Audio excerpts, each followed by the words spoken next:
Painkiller, the 2025, I don't know, reboot, remake, whatever they're calling it, is here. And we're going to check out the review from IGN and check out some other reviews.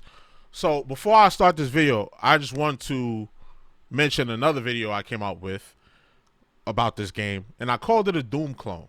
Painkiller, it is quite obviously a Doom copy, another Doom clone. But this one looked interesting. You got a little now in the comments, I posted like 3 videos on this, like 2 shorts and a long form. And in the comments of each one, y'all are talking about how this is not a Doom clone and this inspired like. So I said, you know what? I'm sorry. I never heard of this game. Let me go do my research. Now, me being somebody that's been a gamer since the 90s, I knew for a fact that the first Doom came out in like 93, correct? So, you know, I went to go look it up. So, yeah, the first Doom released in 1993 on the MS-DOS. So that's the old PC, right? So then Doom 2 released in 94, Final Doom in 96, Doom 64 in 97, and Doom 3 in 2004. Now I'm going to stop there because 2004 is when the first Painkiller released in North America. And that was in April of 2004. Now, y'all somehow was saying that Painkiller inspired Doom. I don't know how, when just right here. I know it's Wikipedia, but it says here the game is inspired by shooters like Quake, Doom, and Serious Sam. So how can a game that came out in 2004 and that is inspired by a game that came out in 93? I get it. This version, this 3D version, you know, the 3D version, 3D world with the movement and all of that stuff came out before Doom 3, which was the first Doom that had, like, you know, the modern 3D first person shooter aspect. But the sauce was already there. Even though it was like 8-bit or 64-bit, 16-bit, whatever the case may be, the sauce was already there. And it's right here that the game was inspired by Doom. So I just want to know where y'all are coming from with this idea that Painkiller, that I was so off base by calling Painkiller a Doom clone. If y'all could explain that to me, it would be much appreciated. I did read some of the comments, and I'm not seeing where y'all are making that connection at, unless you want to say, oh, well, this was a 3D version and it came out before the first Doom 3D version, like the real true 3D version. All right, but still, like, the sauce was there. Well, I'm not going to get into it too much. I've already spent almost 3 minutes talking about this. So we're just going to look at this game for what it is. I'll be sure not to call it a Doom clone, not to trigger y'all, but it was inspired by Doom. I don't have no control over that. I don't have no control over that. So let's see what they're talking about. Every now and then, some suit at a publisher looks at a beloved series they own, realizes they could make it into a live service co-op game, and says out loud, "I know this has never worked for anyone else, but it might work for us." It never does. The result is a game for no one, a whole lot of nothing driven by market forces and the deluded belief that somehow, some way, this time the idea is just better than all the previous times it's been tried. This time they, chosen by God, will be immune from whatever effects have frustrated lesser mortals. The latest game in this Doom genre is Painkiller, a reboot of People Can Fly's 2004 cult classic. You see what he said? The latest game in this Doom genre, but... and the result is the same as it ever was. It's fitting that it takes place in Purgatory. When it is consigned to the graveyard of history, its headstone will read, "Here lies Painkiller, neither good enough to get into heaven nor bad enough to be damned to the inferno. You'll wish you'd just played the original and called it a day." Really? And I like what I saw out of this originally. The new Painkiller is one of those co-op games. You know the ones. A brief tutorial front-loads the meager plot, shows you the ropes, and unlocks your base of operations. Once established, you pick from one of 4 visually distinct, but aside from one passive ability, virtually identical characters, all of whom come with pre-packaged quips that mostly sound like they were written by dollar store Joss Whedon.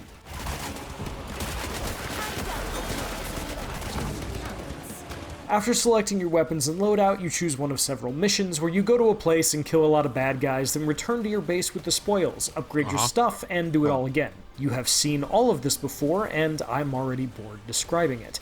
The story here is basically non-existent. You are one of 4 souls stuck in Purgatory: Ink, Void, Rock, and Soul, approached by the disembodied voice of the angel Metatron to stop the demon Azazel, another faceless voice, from doing something bad.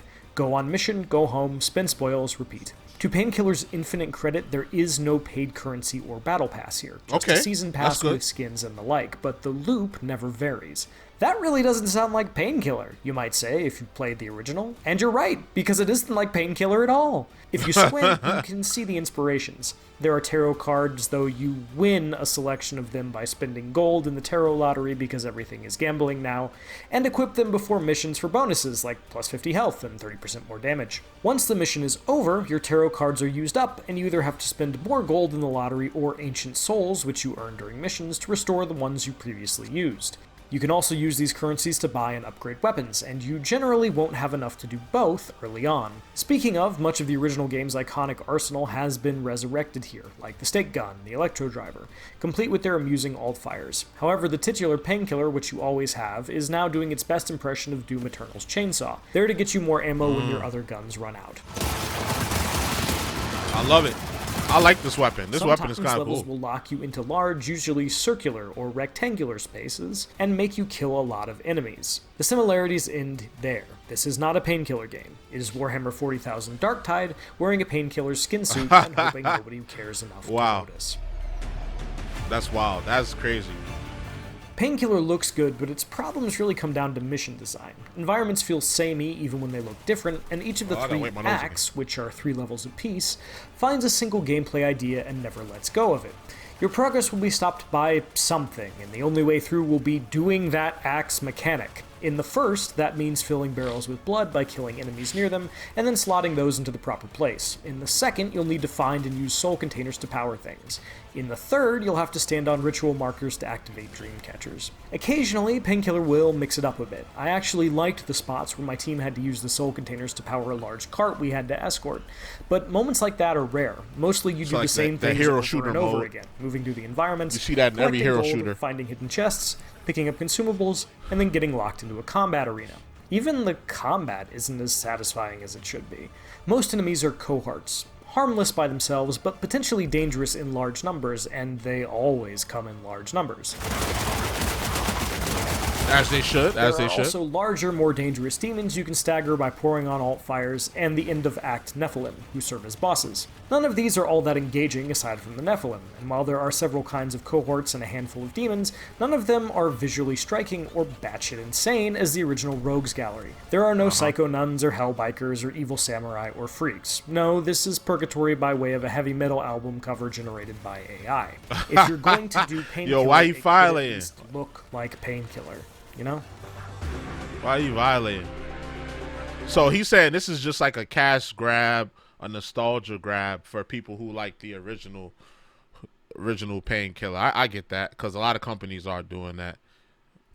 Perhaps most infuriatingly, Painkiller isn't out and out bad. The movement is fast, precise, and a hell of a time, full of dashes, double jumps, and grapples. All 6 of the guns, whether it's the electro driver, rocket launcher, hand cannon, stake gun, shotgun, or SMG, feel great, and I liked messing around with the various alt fires. A shotgun that freezes enemies so I can shatter them? Neat. A stake gun that doubles as a grenade launcher? Love it. Turning the rocket launcher into a minigun that shoots freezing rockets? Sign me up. And getting a new upgrade on a weapons branching pass feels meaningful and changes how you play. Yeah, a lot of it is we have Doom Eternal at home, but if you're gonna steal, you might as well steal from the best. Right. I even came to enjoy the characters, particularly Soul, a haughty, eternally youthful priestess, and Void, a straight man with a self-described fishbowl for a head and no memory of his past. I have a fishbowl for a head. Yes, but it looks lovely on you, darling. Even Ink's sarcasm and self-loathing and Rock's tragic backstory aren't poorly written, really. The bad stuff is reserved for in-combat dialogue. And the issue is, you rarely get to hear them finish telling each other their stories. You run into some enemies and the background heavy metal, which is good, will kick in, or another character will spout some inane combat dialogue, and the story dialogue you were hearing will just stop dead and never resume. I hate when the games do that. Like, you gotta optimize, bro. If they Yeah, talking you about can some read it lore, in the let them codex talk. at your home base, but it's not voiced, and the voice cast does admirable work with what they have. Bummer.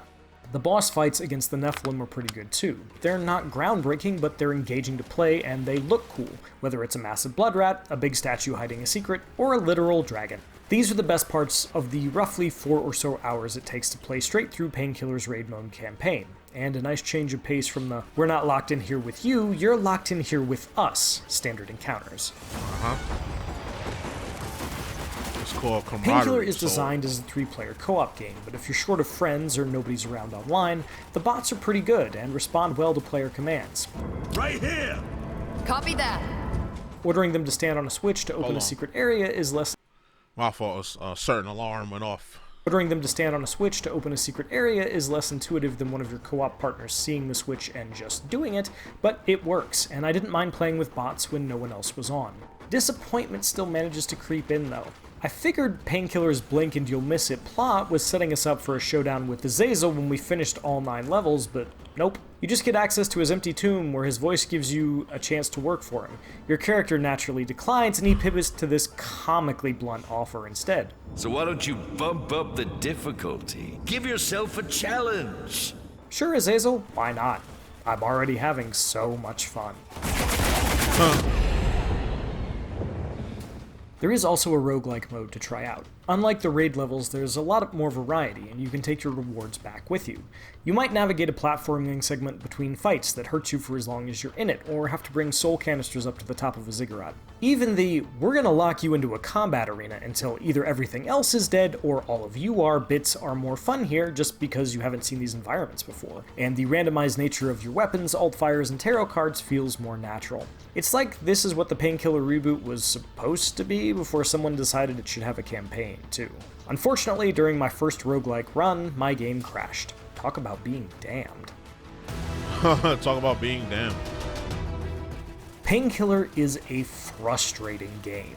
The designs for the raid levels and enemies are largely disappointing, the story is nearly non-existent and ends on a low note, and the great value weedonisms the characters deploy in combat often had my eyes nearly rolling out of their sockets, but I can't dismiss it outright either. The movement and weapons are a lot of fun, the bosses are memorable, I grew to like the characters, and the roguelike mode feels like it's what Painkiller wants to be. Like its characters, this game is stuck in between, unworthy of heaven, not bad enough for hell.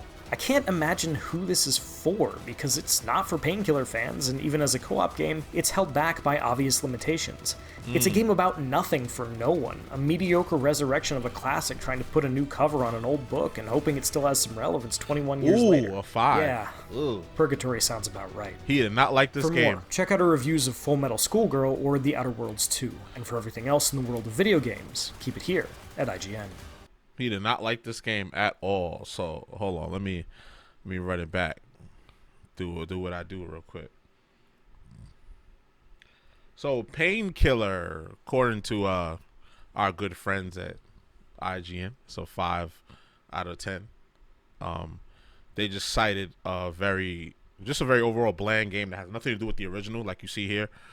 As far as like the enemy designs, weapons, and things of that nature. He mentioned that it's like a AI. It's like if AI remade this game or something like that. He was just calling it very generic and not very appeasing. But he did praise the gameplay, which looks cool. I mean, obviously, when you go for that Doom style of gameplay, you know, it is a tried and true gameplay that we all love. I just finished Doom: The Dark Ages, so seeing this game for the second time, I do want to try it out still, and I will. And we'll see what I think about it. But yeah, y'all let me know how y'all feel down in the comments. Y'all already know the vibes. Like, comment, subscribe, all that good stuff. It's your boy JusticeXFalls, and we out. 1.